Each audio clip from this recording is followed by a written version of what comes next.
בשעה טובה תלמידי ישראל חוזרים לכיתות. זו הזדמנות מעולה לדבר על מערכת החינוך ואי שוויון. ישראל סובלת מבעיית אי שוויון, אנחנו מדינה לא שוויונית, בכלכלה, בחינוך בכלל. בין מדינות ה-OECD, ישראל נמצאת ברבעון העליון של המדינות שסובלות מאי שוויון לפי מדד ג'יני.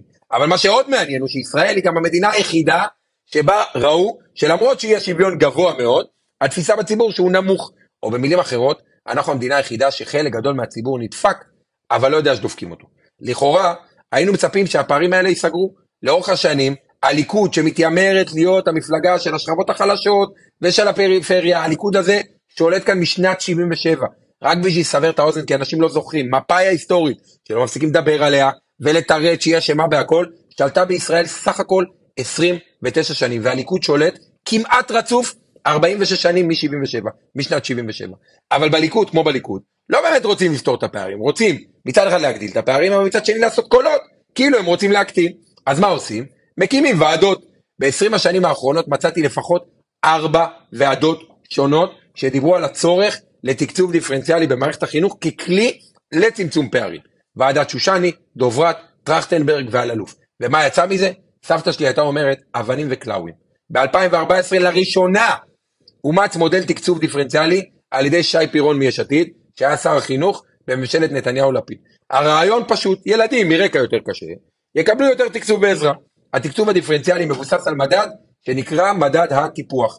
המדד הזה משקלל בין היתר השכלת הורים, רמת הכנסה של המשפחה, פריפריאליות ועוד כל מיני פרמטרים, שזה על פניו נשמע מעולה. אממה, השאלה היא, האם הכסף באמת מגיע למי שצריך?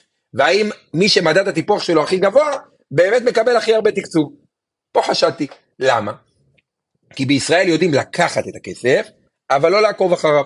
למרות הערות של מבקר המדינה ולמרות החלטות ממשלה בנושא, אין שקיפות אמיתית בישראל בנוגע למקומות שהכספים שלנו הולכים בכל הנוגע לחינוך.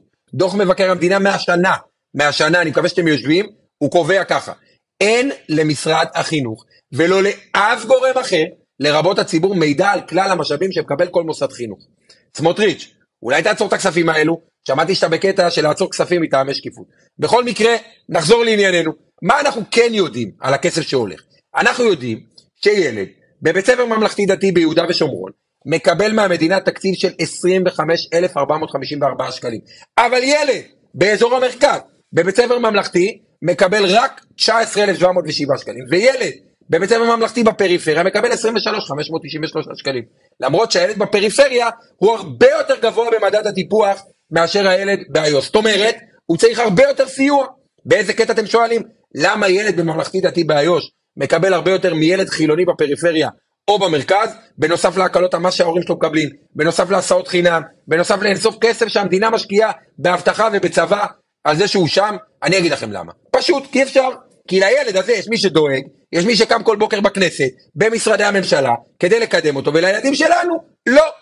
ומה לגבי ילדים חרדים? שם בכלל הכל סלט, או יותר נכון צ'ולט.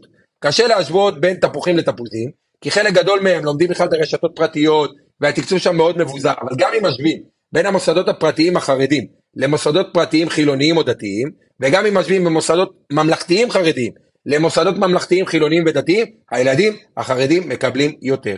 למה הם טוענים שלא? כי הם מערבבים, זה הקטע שלהם. הם משווים בין הבתי ספר החרדיים הפרטיים, לבתי ספר ממלכתיים חילוניים, וזו כמובן השוואה לא הגיונית. כי בתי ספר פרטיים עושים פחות או יותר מה שהם רוצים, ולכן לא הגיוני שהמדינה תממן אותם באותו אופן, זה בכלל לא משנה אם זה בית ספר פרטי חילוני, דתי או חרדי.